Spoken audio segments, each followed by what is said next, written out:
भगवान श्री राम ने बताया, औरत अपनी एक चीज़ मरते दम तक किसी को नहीं देती, अपने पति को भी नहीं।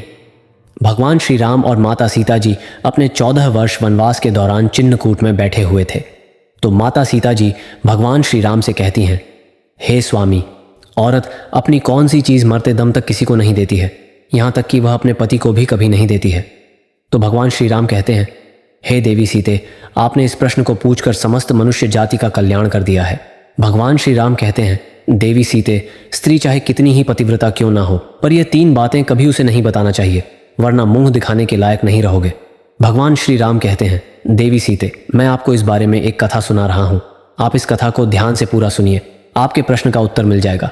भगवान श्री राम कथा को सुनाते हुए कहते हैं, देवी सीता, प्राचीन समय की बात है, एक जगह एक सपेरों का झुंड चला आ रहा था। वह एक जंगल से होकर निकल रहे थे, तो एक जगह उन्हें एक घना छायादार वृक्ष नजर आया, तो वह सभी उस वृक्ष की छाया में बैठकर आराम करने लगे। तो उसी वृक्ष के पास एक विशाल सर्पों की बांबी थी। सपेरों का तो काम ही होता है सांपों को पकड़ना। उस सपेरे ने अपने साथियों से कहा कि हे भाई, हमें यह बिल को खोद कर देखना है।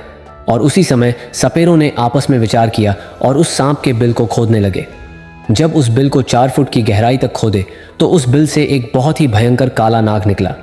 तो सपेरों ने उस नाग को पकड़ लिया और पकड़कर अपने पिटारे में बंद कर लिए। और सभी सपेरे उस नाग को पिटारे में रखकर वहां से चलने लगे और मन में सोचने लगे कि हम इस सर्प का जहर निकालेंगे। और कुछ दूर आगे चलने पर उन्होंने सोचा कि यह सर्प बड़ा ही जहरीला है, क्यों ना इसके विष वाले दांतों को निकाल देते हैं। यही सोचकर उन्होंने उस पिटारे को खोल लिया जिसमें सांप बंद था। तो पिटारे को खोलकर जब देखे तो वह उसे देखकर हैरान रह गए, क्योंकि उस पिटारे के अंदर से सर्प गायब हो गया था और उसकी जगह पर उस पिटारे में एक बहुत ही कीमती सुंदर नौलखा हार रखा हुआ था। तो उस नौलखा हार को देखकर सपेरे बड़े प्रसन्न हुए और वह सब इस बात को सोचकर हैरान थे कि हमने तो इस पिटारे में सांप को पकड़ कर रखे थे, तो यह हार इस पिटारे में कहाँ से आ गया है। तो एक सपेरा बोला, अरे भाई चलो, ये तो और अच्छा है, ये हार तो और भी ज़्यादा कीमती है, चलो हम इसे लेकर राजा के पास चलते हैं, राजा इस हार के बदले में हमें मुंह मांगा धन दे देगा। यही विचार करके सभी सपेरे राजा सूर्यसेन के शहर प्रेमनगर को चल दिए। तो राजा सूर्यसेन का दरबार लगा हुआ था। दरबार में राजा के सभी मित्र, विशिष्ट अधिकारी गण बैठे हुए थे। तो अचानक से दरबार में सपेरों का एक झुंड प्रवेश किया। तो राजा ने जब सपेरों को दरबार में देखा तो उन्हें बैठने के लिए कहा और उनसे उनके आने का कारण पूछा। तो सपेरे कहने लगे, हे राजन, हम तो ठहरे सपेरे, भला हमारा आपके पास आने का क्या प्रयोजन हो सकता है, लेकिन आज हमारे पास एक बड़ा ही कीमती हार है जो आपकी महारानी के गले की शोभा बढ़ा सकता है। ऐसा रत्न जड़ित हार आपने कभी नहीं देखा होगा। तो राजा कहने लगे, दिखाओ दिखाओ, कैसा हार है। तो सपेरे ने उस पिटारे को खोल कर दिखाया जिसमें वह हार रखा हुआ था। तो उस विचित्र हार को देखकर राजा सहित राजा का पूरा दरबार अचंभित रह गया और वास्तव में उन्होंने वैसा हार पहले कभी नहीं देखा था। तो हार को देखकर राजा सूर्यसेन सपेरों से कहने लगे कि तुम यह विचित्र हार कहाँ से लाए हो। तो सपेरे कहने लगे, हे राजन, हमें यह हार जंगल में मिला है, तो हमने सोचा कि क्यों ना इस हार को राजा साहब को भेंट कर दिया जाए। तो राजा ने कहा, ठीक है, हम तुम्हारी भेंट को स्वीकार करते हैं। वास्तव में यह हार पाकर हमारी रानी बहुत खुश हो जाएगी। और उसी समय राजा ने अपने मंत्री को आदेश दिया कि इन सपेरों को 1 करोड़ सोने की मुद्राएं दे दो और सम्मान पूर्वक इन्हें दरबार से विदा कर दो। इस प्रकार राजा ने वह पिटारा अपने पास रख लिया और सपेरों को खूब सारा इनाम देकर वहां से विदा कर दिया। तो सपेरे राजा को हार देकर वहां से चले गए। यहाँ राजा सूर्यसेन सोचने लगे कि आज ये हार मैं अपनी रानी महारानी को उपहार स्वरूप भेंट करूंगा, तो इस हार को पाकर मेरी रानी बड़ी खुश होगी। फिर पूरे दिन राज दरबार में राजा बैठा रहा और अपना राज कार्य करता रहा और मन में वही विचार उठते रहे कि कितना सुंदर हार है। धीरे धीरे जब शाम हो गई तो दरबार समाप्त करके राजा अपने महलों में गया और वह हार वाला पिटारा राजा ने अपने बगल में दबा लिया था। फिर जब महारानी चंदा ने देखा कि महाराज आ रहे हैं और उनके हाथ में कुछ रखा हुआ है, तो महारानी ने उन्हें बैठने के लिए पलंग बिछा दिया था। तो राजा सूर्यसेन पलंग पर बैठ गए थे और महारानी से कहने लगे कि हे महारानी, आज तो मैं तुम्हारे लिए बहुत ही सुंदर वस्तु लेकर आया हूँ, जिसे तुम देखोगी तो बहुत खुश हो जाओगी।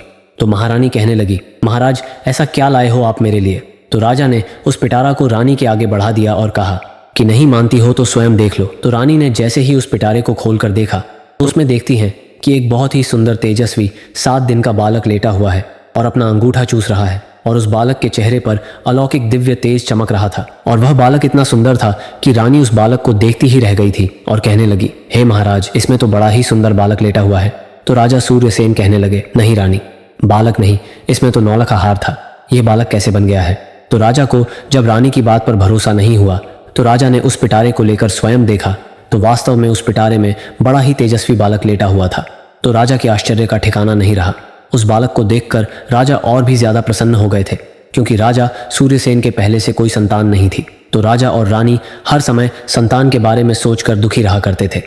अब तो राजा और रानी दोनों ने मन में विचार किए कि यह पुत्र हमें भगवान श्री हरि विष्णु जी ने प्रदान किया है और आज से हम दोनों इसे अपना पुत्र मानकर ही पाल लेंगे। ये बात किसी को पता नहीं थी कि राजा ने जो हार खरीदा था वह बालक बन गया है। परंतु राजा की कुछ दासियां वहां उनका वार्तालाप सुन रही थी। तो रानी ने पूछा कि यह बालक तुम्हें किसने दिया है। तो राजा ने बताया कि आज दरबार में सपेरों का एक झुंड आया था। उन्होंने ही हमें एक एक पिटारे में रखकर नौल का हार भेंट किया था, लेकिन भगवान की कृपा से दरबार से महलों को आते आते ये हार सुंदर पुत्र बन गया है। अब हम इस बालक का पालन पोषण बड़े ही राजशाही तरीके से करेंगे। आज से यह बालक हमारा पुत्र है और आगे चलकर यही हमारी राजगद्दी का मालिक होगा। उसी दिन से राजा और रानी उस बालक को अपने पुत्र की तरह पालने लगे। तो एक दिन राजा ने अपने दरबार में यह घोषणा कर दिया था कि हमारी रानी के गर्भ से एक सुंदर पुत्र ने जन्म लिया है। यह सुनकर राजा सूर्यसेन की प्रजा ने बड़ी खुशी मनाई और संपूर्ण नगर में उत्सव मनाया गया। चारों ओर खुशियां ही खुशियां थीं, क्योंकि महाराज के यहाँ तो अब तक कोई संतान ही नहीं हुई थी। राजा और रानी बड़े प्रसन्न थे और बड़े ही प्रसन्नता पूर्वक उस बालक को पाल रहे थे। धीरे धीरे वह लड़का बड़ा हो रहा था और जैसे जैसे समय गुजरता गया वह लड़का जवान होता चला गया। जब उस लड़के की आयु 21 साल की हो गई थी तो महाराज सूर्यसेन के मन में विचार आया कि अब मेरे पुत्र का विवाह कर दिया जाए। राजा साहब उस घटना को भूल गए थे कि लड़का हमें किस तरह से प्राप्त हुआ है। तो एक दिन राजा ने अपनी महारानी से कहा कि अब हमारा पुत्र विवाह के योग्य हो गया है और अब इसका किसी सुंदर कन्या से विवाह करना है।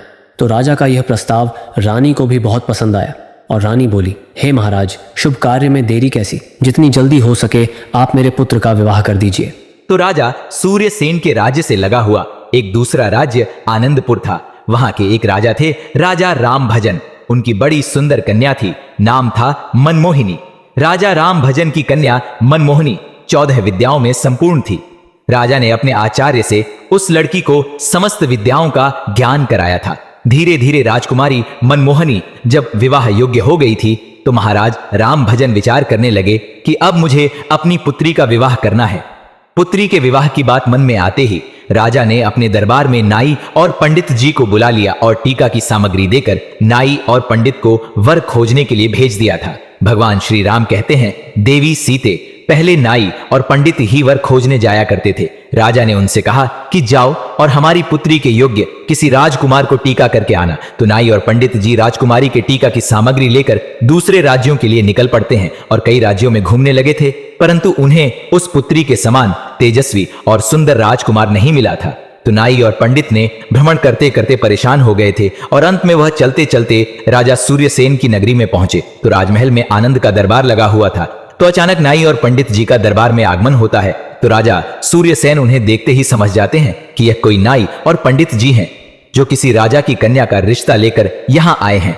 फिर भी राजा ने उनसे पूछा, आप लोग कौन हैं और कहां से आए हैं? तो नाई और पंडित जी बोले, हे महाराज, हम राजा राम भजन के नाई और पंडित हैं और उनकी कन्या मनमोहनी का टीका लेकर आए हैं। हमारे महाराज की कन्या राजकुमारी 14 विद्याओं में पारंगत है। हमने सुना है कि आपके राजकुमार भी अब विवाह योग्य हैं। तो राजा सूर्यसेन कहते हैं, हे पंडित जी, आपने ठीक सुना है कि हमारा एक पुत्र है और हमारा राजकुमार बहुत ही सुंदर और योग्य है, रूप गुण और वंश में बढ़ चढ़कर है। राजा सूर्यसेन को यह बात नहीं पता थी कि हमारा जो पुत्र है वह एक नागराज है। राजा ने अपने पुत्र को जब नाई और पंडित जी को दिखाया तो नाई और पंडित जी राजकुमार को देखते ही प्रसन्न हो गए और उन्हें राजकुमार पसंद आ गया और राजकुमारी मनमोहनी का विवाह तय करके वह वहां से लौट गए। तो धीरे धीरे समय गुजरता चला गया। जब विवाह का उचित समय आया तो राजा सूर्यसेन अपने पुत्र को सजाकर दूल्हा बनाकर राजा राम भजन के यहाँ बारात लेकर चलते हैं और मंजिल दर मंजिल यात्रा करके राजा राम भजन के नगरी में पहुंच जाते हैं। तो वहां पहुंचते ही राजा राम भजन उनका खूब अच्छे से सम्मान करते हैं, स्वागत करते हैं और अपनी पुत्री का विवाह राजकुमार नागराज के साथ कर देते हैं। इस प्रकार अपने पुत्र का विवाह करके राजा सूर्यसेन वापस अपनी राजधानी लौट आते हैं। धीरे धीरे समय बीतता गया और राजा सूर्यसेन बूढ़े होते चले गए और महारानी चंदा रानी भी वृद्ध हो चली थी। तो एक दिन रानी ने राजा से कहा, हे महाराज, अब हमारे पुत्र को राजभार सौंप दिया जाए। हम कब तक राज्य करेंगे? बुढ़ापा आ गया है। पुत्र को भी राज्य चलाने का अनुभव प्राप्त होगा। तो उसी दिन महाराज सूर्यसेन ने अपने पुत्र को युवराज घोषित कर दिया और राजा सूर्यसेन निश्चिंत होकर रहने लगे। तो राजकुमार नागराज बड़े अच्छे ढंग से राज्य का संचालन करने लगे। बस इसी तरह कुछ समय बीत गया। तो एक दिन की बात है, राजकुमारी मनमोहिनी अपनी दासी से बातचीत कर रही थी। तो राजकुमारी की दासी राजकुमारी से कह रही थी कि हे महारानी, आपने तो देखा होगा कि महिलाओं के पेट में अक्सर बात नहीं रुकती है। दासी इस भेद को जानती थी कि राजकुमार को राजा साहब के दरबार में कोई सपेरा देकर गया था। तो वही बात बताते हुए दासी कहती है, हे महारानी जी, मैं आपसे एक बात कहूं, तुम्हारा पति राजकुमार जो है, उनसे तुम पूछना कि तुम्हारे माता पिता कौन हैं। तो दासी की यह बात सुनकर मनमोहिनी को कुछ शंका सी हो गई थी। तो मनमोहिनी कहने लगी कि यह तुम क्या कह रही हो? क्या हमारे पतिदेव राजकुमार नागराज सूर्यसेन और महारानी चंद्रानी के पुत्र नहीं हैं? तो दासी कहती है, नहीं राजकुमारी, तुम बड़ी भूल कर रही हो। यह उनका पुत्र नहीं है। पर मैं इतना तो नहीं जानती हूं कि राजकुमार के वास्तविक माता पिता कौन है, पर इतना जानती हूं कि राजकुमार महाराज सूर्यसेन के पुत्र नहीं है। आप स्वयं अपने पति से पूछ लेना। तो राजकुमारी मनमोहिनी के मन में भी अपने पति को लेकर शंका उत्पन्न हो गई थी और वह मन में सोचने लगी कि आज शाम को जब राजकुमार महल में आएंगे तो मैं उनसे यह बात अवश्य पूछूंगी। भगवान श्री राम कहते हैं, हे देवी सीते, फिर राजकुमार महल में आते हैं।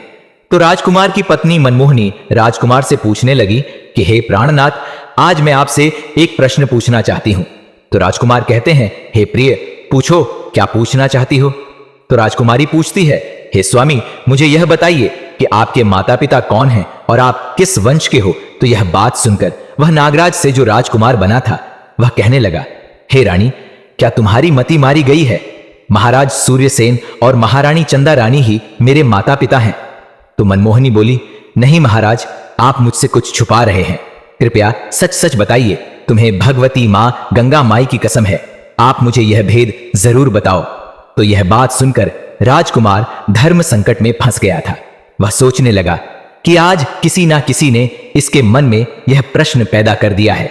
इसको जरूर किसी ने बताया है और यह पूछे बिना मानेगी नहीं। तो राजकुमार ने अपनी पत्नी को बहुत समझाया कि देखो, मैं महाराज सूर्यसेन का ही पुत्र हूं, तुम क्यों बेवजह मेरा दिमाग खराब कर रही हो? तो राजकुमारी अड़ गई कि नहीं, मुझे यह भेद जरूर बताओ। आप किस वंश के हो और आपके माता पिता कौन हैं? तो राजकुमार सोचने लगा कि लगता है मुझे इसको सच बताना ही पड़ेगा, यह पूछे बिना मानेंगी नहीं। तो नागराज अपनी पत्नी से बार बार कहता है कि हे प्रिय, तुम जिद मत करो, मान जाओ, अभी भी समय है। तुम मुझसे यह बात मत पूछो वरना बहुत पछताओगी। परंतु राजकुमारी नहीं मानी, हट करने लगी और कहने लगी कि नहीं, बताओ, तुम बताओ, नहीं तो मैं भोजन ग्रहण नहीं करूंगी और मैं समझूंगी कि तुम मुझसे झूठा प्रेम करते हो। यह बात सुनकर राजा का पुत्र कहने लगा कि ठीक है, तुम नहीं मानती हो तो ठीक है, मैं तुम्हें यह बात बताऊंगा, पर यहां नहीं, यहां से कुछ दूरी पर एक नदी बहती है, वहां चलकर मैं तुम्हें सब कुछ बता दूंगा। तो फिर नदी में जाने के लिए रथ सजाया गया और उसमें राजा की पत्नी मनमोहिनी और नागराज दोनों बैठ जाते हैं और वन विहार करने का बहाना करके दोनों महलों से निकल जाते हैं। चलते चलते नागराज अपनी पत्नी को लेकर उसी नदी के किनारे आ जाता है। तो नदी को देखकर राजकुमारी मनमोहिनी कहने लगी कि हे महाराज, आप मुझे इस नदी के पास क्यों लाए हैं? क्या इस नदी से तुम्हारा कोई संबंध है? तो राजकुमार कहता है, हे प्रिय, मैं फिर तुमसे कहता हूं कि मान जाओ और मुझसे मेरे बारे में मत पूछो, वरना तुम्हें बहुत पछताना पड़ेगा। मगर किसी ने सच कहा है, राजहट, बालहट और स्त्री हट यह बड़े बुरे हट होते हैं। राजकुमार के समझाने पर भी राजकुमारी नहीं मानी और कहने लगी, नहीं महाराज, मुझे यह जरूर बताओ कि तुम किस वंश के हो। तो राजकुमारी मनमोहिनी जब नहीं मानती है तो राजकुमार नागराज जो था वह नदी में नीचे उतर जाता है और कमर तक जल में जब वह पहुंच गया तो कहने लगता है, हे रानी, अभी भी समय है, तुम मुझसे यह बात मत पूछो, अभी कुछ बिगड़ा नहीं है। परंतु राजकुमारी मनमोहिनी तो मानो ठान ही चुकी थी, कहने लगी, चाहे कुछ भी हो जाए परंतु यह बात पूछकर ही मानूंगी। इस प्रकार राजकुमार नदी के और गहरे जल में उतर गया और जब छाती तक जल में पहुंच गया तो फिर रानी को समझाकर बोला, हे प्रिय, मान जाओ, आपका पूछना मुझे आपसे दूर कर देगा। तो राजकुमारी बोली, चाहे कुछ भी हो जाए, आप इस भेद को मेरे सामने जरूर रखोगे। तो जब राजकुमार और आगे बढ़ा और जब अपनी ठोड़ी के बराबर जल में गया तो कहने लगा, रानी, अभी तुम्हारे पास समय है, यह जानने की कोशिश मत करो कि मैं कौन हूं। लेकिन रानी नहीं मानी। तो फिर क्या होता है, राजकुमार ने अपना असली नाग रूप धारण कर लिया और नदी के जल के ऊपर अपना फन दिखाने लगा। अपना फन दिखाने के बाद वह उस नदी के अंदर समा गया और फिर निकलकर बाहर नहीं आया। तो जब काफी देर हो गई और राजकुमार नहीं लौटा तो राजकुमारी मनमोहिनी घबरा गई, क्योंकि अब उसका पति नाग रूप में कहीं चला गया था। तो मनमोहिनी ने वहां उसे खोजने की बहुत कोशिश की, परंतु वह नहीं मिला। तो मनमोहिनी अपने रथ को लेकर अपने सारथी के साथ वापस राजमहल में आ गई और राजा को बताया कि राजकुमार नदी में विलुप्त हो गए हैं। तो राजा को बड़ा दुख हुआ। तो राजा कहने लगा, मेरा पुत्र उस नदी में डूब गया है। वह अपनी सेना को आदेश देते हैं कि जाओ नदी के जल को खंगालो और कम से कम उसकी लाश को तलाश करो। तो राजा के 500 सैनिक रानी मनमोहिनी के साथ उस नदी पर गए और नदी में जाकर जगह जगह जाल डलवाए गए, परंतु कोई सफलता नहीं मिली, क्योंकि वह तो एक नाग था और अपने असली नाग रूप को प्राप्त करके वापस लौट गया था। कई गोताखोरों ने नदी में राजकुमार की तलाश की, परंतु कुछ हाथ नहीं लगा। तो उदास होकर राजा, रानी और राजकुमारी मनमोहिनी वापस अपने महलों को लौट आते हैं। तो राजा सूर्यसेन तो बर्बाद हो गए थे और पुत्र का दुख उनके ऊपर और आ गया था। राजा के मन में तो यही था कि नदी में डूबकर मेरा पुत्र मर गया है। तो राजा बड़ा दुखी रहने लगा और महारानी मनमोहिनी जो नागराज की पत्नी थी वह भी बड़ी दुखी रहने लगी थी और मन ही मन अपने आप को कोसने लगी थी कि मैंने बहुत बुरा किया है। मेरी ही करने के कारण आज मेरा पति मुझसे दूर चला गया है। यदि मैं उनसे उनके वंश के बारे में पूछने की जिद न करती तो शायद मेरा पति मुझसे दूर नहीं होता। लेकिन वह बड़ी विद्वान थी और 14 विद्याओं में निपुण थी। काफी विचार करने के बाद उसे एक तरकीब सूझी। उसने अपने संपूर्ण नगर में यह घोषणा करवाई कि कोई भी व्यक्ति मुझे कोई नई बात सुनाएगा तो उसके बदले उसे 1000 स्वर्ण मुद्राएं दी जाएंगी, चाहे वह आज बीती हो या किसी प्राचीन घटना से संबंधित कोई भी कहानी हो, कथा हो, जो कोई सुनाएगा उसे स्वर्ण मुद्राएं मिलेंगी। इसलिए रानी मनमोहिनी के पास कथा सुनाने वालों की भीड़ लगी रहती थी। कोई आप बीती कहानी सुना रहा था, कोई किसी राजा का इतिहास सुनाने लगा। अब तो राजकुमारी मनमोहिनी का यही काम था। वह सुबह से लेकर शाम तक नई नई कहानियों और किस्सों को सुनती रहती थी। वह एक दिन की बात है, राजा साहब के राज्य का एक बूढ़ा आदमी अचानक से उसी जंगल में गुजर रहा था। वह बूढ़ा आदमी जंगल को पार करते करते उसी जंगल में रात्रि हो गई थी। तो जब रात्रि हो गई तो वह मन में सोचने लगा कि अब रात में आगे जाना ठीक नहीं है, क्योंकि जंगल में आगे हिंसक पशु मिल सकते हैं। यही सोचकर वह बूढ़ा आदमी उसी जंगल में बरगद के पेड़ पर चढ़कर बैठ गया था। रात्रि का समय था। वृद्ध व्यक्ति को डर के मारे नींद नहीं आ रही थी। तो जब रात के 12 बजे का समय हुआ तो उसने देखा कि बाहर एक झाड़ू लगाने वाला आया था और उस पूरे जंगल में उसने झाड़ू लगा दिया था। फिर उसने देखा कि एक पानी का छिड़काव करने वाला आया था और उसने भी हर जगह पानी का छिड़काव कर दिया था। उसके बाद वहां कुर्सियां आनी शुरू हो गई थी। फिर एक सिंहासन आया। अचानक ही वहां पर तंबू की व्यवस्था हो गई थी। उस जगह को सजाकर बड़ा रमणीय बना दिया गया था। तो वह बूढ़ा आदमी बरगद पर बैठा बैठा यह सब देख रहा था। उसने देखा कि वहां पर सभा होने लगी तो वह वृद्ध बहुत घबरा रहा था। मन में सोच रहा था कि यह सब क्या हो रहा है, यह लोग कौन हैं और आज क्या यह मुझे जिंदा छोड़ेंगे या नहीं छोड़ेंगे। वहां एक से एक सुंदर अतिथि आने शुरू हो गए थे। अतिथि बड़े ही विचित्र थे। जो अतिथि वहां आए थे वो विचित्र इसलिए थे क्योंकि उनका आधा शरीर नाग का था और आधा शरीर मनुष्य का था। दिव्य शरीर वाले नाग देखने में बड़े भयंकर लग रहे थे। उनका दरबार वहां सज रहा था और जब सभी लोग वहां आ गए थे तो वहां 2 सिंहासन थे और उन 2 सिंहासन पर कुछ देर बाद नागों के राजा और उनका पुत्र युवराज दोनों वहां आकर बैठ जाते हैं। संपूर्ण दरबार में उनका बड़ा स्वागत किया गया था। उसके बीच कुछ मंत्रणा होने लगी थी, चर्चा होनी थी। वह चर्चाएं हो रही थी और जो राजकुमार था वह नागराज का पुत्र था। वह चुपचाप नीचे गर्दन झुकाए बैठा था। वहां इस बात की चर्चा हो रही थी कि राजकुमार का विवाह किया जाए। विवाह के संबंध में चर्चाएं चल रही थी। तो राजकुमार का जब विवाह का नाम आया तो उसने नीचे गर्दन कर रखा था और बहुत उदास हो गया था। 3-4 घंटे उनकी चर्चाएं चलती रहीं और वह बूढ़ा आदमी उन सभी बातों को वहां से बरगद पर बैठा बैठा सुन रहा था और मन में सोचने लगा कि ना जाने यह किस बात की चर्चा हो रही है और यह कौन लोग हैं। लगता है आज मैं बच नहीं पाऊंगा।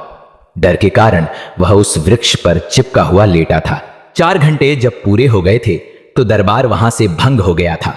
अतिथि इधर उधर चले गए थे, लेकिन वह नागराज और उसका पुत्र वहां से चलकर उस बरगद के वृक्ष की तरफ चलने लगे तो वह वृद्ध ऊपर बैठा हुआ सोच रहा था कि यह तो मेरी तरफ ही आ रहे हैं। लगता है अब यह मुझे जिंदा नहीं छोड़ेंगे, क्योंकि इन्हें पता चल गया है कि मैं इस वृक्ष पर बैठा हूं। यह सोचकर वह बूढ़ा आदमी बहुत घबरा गया था। लेकिन उस नाग ने क्या किया कि उस बरगद की जड़ में बैठकर कुछ देर तक रोया और अपनी रानी मनमोहनी को याद किया। यह बात वह बूढ़ा आदमी सुन रहा था कि यह तो बड़ा ही चमत्कार है, मैं क्या देख रहा हूं। और कुछ देर होने के बाद हाय मनमोहिनी, हाय मनमोहिनी ऐसा कहने के बाद वह नागराज भी वहां से चला गया था। तो धीरे धीरे सवेरा हो गया। तो प्रातःकाल जब हुआ तो बूढ़ा आदमी उस वृक्ष के नीचे उतरा और नीचे उतरने के बाद वापस अपने नगर को लौट आया था और मन में सोचने लगा कि वैसे भी मैं बहुत गरीब आदमी हूं और रानी मनमोहनी भी नई नई कहानियां सुनती रहती हैं। तो क्यों ना चलकर इस बात को महारानी मनमोहनी को सुनाया जाए। इसके बाद बदले में महारानी मुझे बहुत सारा धन दे देगी और मैं पैसे वाला हो जाऊंगा। ऐसा विचार करके वह बूढ़ा आदमी उसी जगह पर आ गया जहां रानी मनमोहनी मंडप लगाया हुआ था, जहां वह कथाएं सुना करती थी। वहां एक से एक बड़े विद्वान रानी को कहानी सुनाते थे। तो फिर कुछ घंटे इंतजार करने के बाद उस बूढ़े आदमी का भी कहानी सुनाने का नंबर आया। तो वह महारानी मनमोहनी से कहने लगा कि हे महारानी जी, आज मैंने बड़ा ही विचित्र दृश्य देखा है। आज मैं तुमको एक आंखों देखी घटना सुना रहा हूं। आज रात में जब जंगल से गुजर रहा था तो रात होने की वजह से मैं उसी जंगल में फंस गया था। तो उस वन में एक पेड़ पर चढ़कर बैठ गया था। तो मैंने वहां देखा कि वहां एक नगराज का दरबार लगा था। उन सब का आधा शरीर मनुष्य का था और आधा शरीर नाग का था। ऐसे विचित्र प्राणी उस दरबार में आए थे। तो मैं उन्हें देखता ही रह गया। तो कुछ देर देखने के बाद मैंने विचार किया कि ये लोग मुझे मारेंगे तो नहीं, लेकिन मैं उस बरगद के वृक्ष पर चिपका हुआ उनकी बातें सुनता रहा। जब दरबार पूरा हुआ तो वहां से एक राजा का पुत्र था जो नागों का राजा था। वह युवराज था। वह अपने एक दिव्य रथ में बैठकर जिस बरगद पर मैं बैठा था उसी वृक्ष के नीचे उतरा और बरगद के वृक्ष के नीचे बैठकर कुछ देर हाय मन मोहिनी कहकर रोता रहा। उसके बाद वह अदृश्य हो गया। तो यह बात जब राजकुमारी मनमोहिनी ने सुनी तो उसने बूढ़े आदमी से कहने लगी कि हे बाबा जी, मैं तुम्हें इतना धन दूंगी कि तुम्हारी कई पीढ़ियां बैठी खा सकती हैं, लेकिन तुम मुझे उस स्थान पर ले जाकर दिखाओ जहां तुमने उस राजकुमार को रोते हुए देखा था। तो यह सुनकर वह बूढ़ा आदमी घबरा गया और कहता है, हे राजकुमारी जी, अब मैं वहां नहीं जाऊंगा। वहां जाने से मुझे बहुत डर लग रहा है। तो राजकुमारी कहती है, नहीं बाबा जी, तुम चिंता मत करो, तुम्हें मेरे साथ वहां चलना ही पड़ेगा। इतना कहकर रानी मनमोहनी ने एक सोने की मोहरों से भरी हुई थैली उस बूढ़े आदमी को दे दी और कहा, मैं तुम्हें 10,000 सोने की मोहर दूंगी, तुम मुझे उस स्थान पर ले चलो। तो धन पाकर वह बूढ़ा आदमी खुश हो गया और वह राजकुमारी मनमोहिनी को लेकर उस जंगल की तरफ चल देता है। तो उसी स्थान पर जाकर बूढ़े आदमी ने बताया कि राजकुमारी जी, मैंने इसी बरगद के वृक्ष के ऊपर बैठकर यह सब कुछ देखा है। तो राजकुमारी बोली, तो बाबा जी, मैं भी आज उन्हें अपनी आंखों से देखना चाहती हूं। इस प्रकार वह बूढ़ा आदमी और रानी मनमोहनी उस वृक्ष की डाल में बैठकर इंतजार करने लगे और इंतजार करते करते पूरी रात निकल गई, परंतु वहां पर कोई नहीं आया। उस दिन ना तो कोई दरबार सजा था, ना कोई नृत्य गान हुआ था। तो मनमोहिनी उस पर क्रोधित हो गई और कहती है, बाबा, तुमने झूठ बोला है और इसके लिए मैं तुम्हें कड़ी से कड़ी सजा दे सकती हूं। तो वह वृद्ध कहने लगा, नहीं महारानी जी, मैंने कोई झूठ नहीं बोला है, मैंने जो अपनी आंखों से देखा आज। महारानी ने कहा, क्या हुआ, क्या देखा आपने? तो बूढ़े बाबा ने कहा, हे रानी जी, यह मैं भी नहीं जानता हूं कि वह लोग आज क्यों नहीं आए हैं। तो उस दिन रानी मनमोहनी निराश होकर अपने घर लौट आई थी। तो वह बूढ़ा आदमी मन में विचार करने लगा कि उस दिन कौन सी तिथि थी जिस दिन दरबार लगा था। उसने यह बात ज्योतिषियों से पूछी तो ज्योतिषियों ने बताया कि उस दिन पूर्णिमा की तिथि थी। चंद्रमा पूर्ण रूप से उदय हुआ था और ऐसे अवसर पर देवी देवताओं की सभा कुछ क्षेत्रों में हुआ करती है और हो सकता है तुमने उस सभा को देख लिया हो। तो वह बूढ़ा आदमी सोचने लगा कि अगली पूर्णिमा आएगी तो मैं रानी को लेकर वहां जाऊंगा। और महारानी ने भी उस बूढ़े से कह दिया था कि यदि तुम मुझे वह दृश्य दिखा दोगे तो मैं तुम्हें बहुत इनाम दूंगी। धीरे धीरे समय बीत गया और जब अगले माह का समय आया तो वह वृद्ध ने महारानी से बोला, हे महारानी जी, आज आप मेरे साथ उस जंगल में चलो, आज मैं आपको वही दृश्य दिखाऊंगा। तो महारानी मनमोहनी और बूढ़े आदमी दोनों जंगल की ओर चल देते हैं और वहां पहुंचकर रानी मनमोहनी और वह बूढ़े आदमी उस बरगद की जड़ में छिपकर बैठ गए थे। फिर जब रात के 12 बजने का समय नजदीक आया तो देखते हैं कि वहां एक झाड़ू लगाने वाला आ गया है और उसने झाड़ू लगाया और पानी का छिड़काव करने वाला आया और उसने पानी को छिड़का। फिर थोड़ी देर में वहां कुर्सियां आ गईं, चारों तरफ मंडप सजाया गया। धीरे धीरे वहां नाग लोग आने लगे। लोगों का आधा शरीर मनुष्य का था, आधा शरीर नाग का था। बूढ़े आदमी ने इशारे से कहा, महारानी जी अब आप ध्यान से देखिए, यही सब मैंने उस दिन देखा था। तो रानी मनमोहनी उस दृश्य को बड़े गौर से देख रही थी और कुछ समय बाद रानी का पति भी आ जाता है जो उस नागराज का पुत्र था। वह भी आ गया पर उसका चेहरा आज भी उदास था।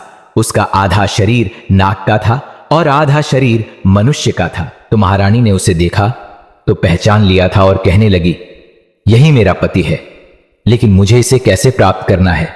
वह विचार करने लगी, मैं अपने पति को कैसे प्राप्त कर सकती हूं।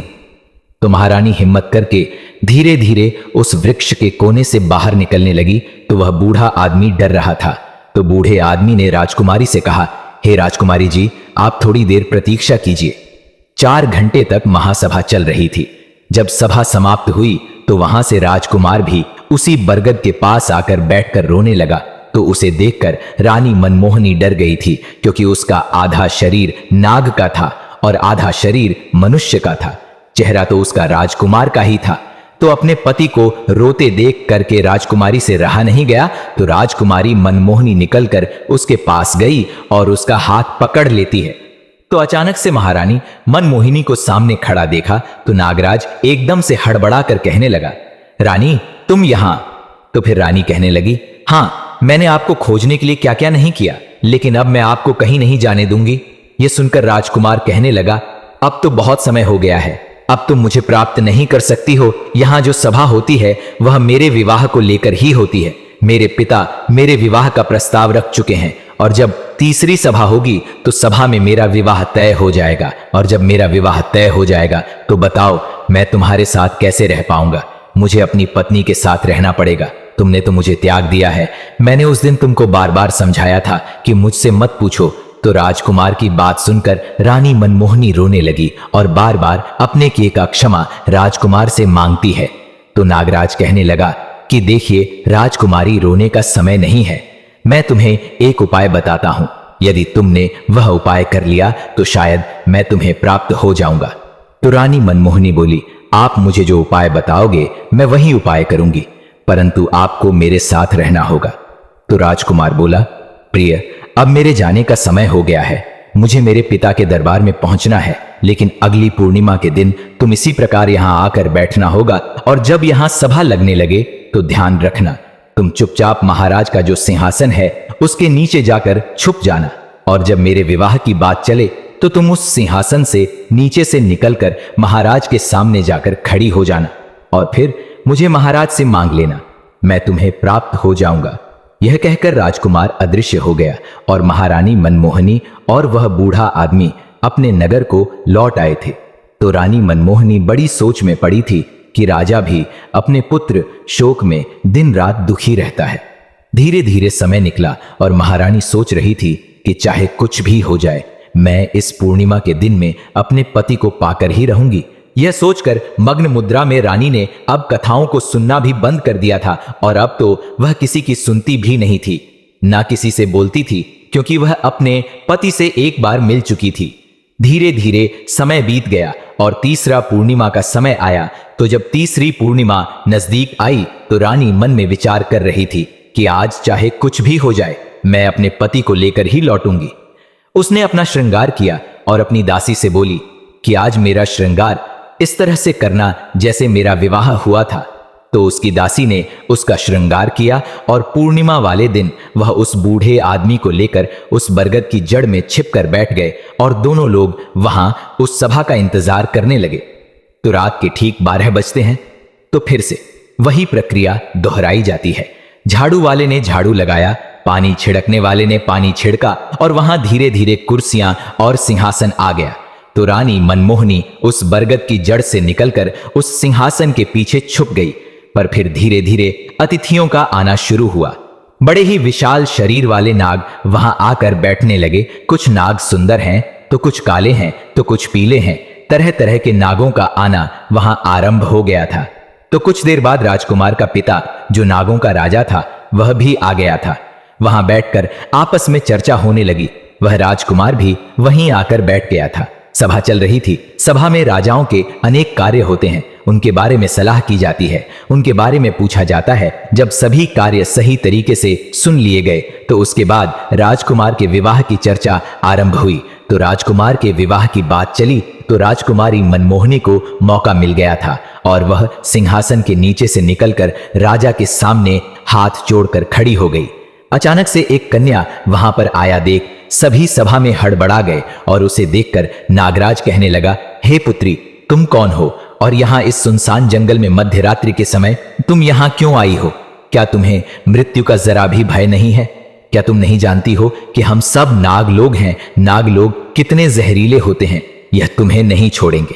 यह बात सुनकर मनमोहनी कहने लगी, हे महाराज, मुझे डर किस बात का? मैं तो आपकी पुत्र बधू हूं, आपके राजकुमार मेरे पति हैं। नहीं मान रहे हो तो उनसे पूछ लो, इनके साथ मेरा विवाह हुआ है। महाराज ने अपने पुत्र राजकुमार से पूछा, राजकुमार यह कौन है? तो राजकुमार ने पूरी कहानी सुनाई और कहा, हे पिताजी, एक दिन मुझे सपेरों ने पकड़ लिया था और पकड़कर एक पिटारे में रख लिया था और मुझे लेकर जाने लगे थे। तो मैंने अपने आप को बचाने के लिए उस पिटारे के अंदर नौलखा हार का रूप बना लिया था। तो उन सपेरों ने नौलखा हार को महाराज सूर्यसेन के यहां दे दिया था। तो मैंने सोचा कि राजा के यहां तो कोई पुत्र नहीं है, तो क्यों ना मैं राजा के यहां एक पुत्र बन जाऊं। तो मैंने अपनी माया से पुत्र बनकर कई साल महाराज के यहां रहकर राजमहलों का सुख भोगा है और महाराज ने मुझे अपने पुत्र की तरह पाला है और इसी सुंदर स्त्री के साथ मेरा विवाह संपन्न हुआ था। लेकिन एक दिन सुंदरी ने जिद करके मुझसे वंश के बारे में पूछा। मैंने उसे बहुत समझाया था परंतु नहीं मानी। तो जब यह नहीं मानी तो इसे लेकर वहां गया जहां मेरा स्थान था और वहां पहुंचकर मैं अपने वास्तविक स्वरूप में आ गया। अपने परिवार के पास चला आया तो यह बात सुनकर महाराज कहने लगे, क्या यह सच कह रहा है? तो मनमोहनी ने कहा, हां महाराज, ऐसा ही हुआ था। मेरा विवाह इन्हीं के साथ हुआ था, लेकिन अब इनका आधा शरीर नाग का है, जबकि पहले इनका पूरा शरीर मनुष्य का था। तो मनमोहनी की बात सुनकर नागराज ने अपने पुत्र को फटकार लगाई और कहा, पहले तो तुमने हमारी परंपरा के खिलाफ जाकर पृथ्वी लोक पर विवाह किया और फिर उसके बाद इस स्त्री को छोड़कर हमारे पास वापस आ गए हो। तुमने यह अपराध किया है, तुमने यह घोर निंदनीय कार्य किया है। अब तुम जाओ, मैं तुम्हें श्राप देता हूं कि जब तक यह स्त्री जीवित रहेगी तब तक तुम मृत्यु लोक पर रहकर इसका साथ दोगे, इसे छोड़ नहीं सकते हो। तुम्हें इसे अपनी पत्नी के रूप में रखना होगा और जिस राजा के तुम पुत्र बने थे उस राजा का राज्य भी तुम्हें संचालित करना होगा और उस राजा की सेवा करनी होगी।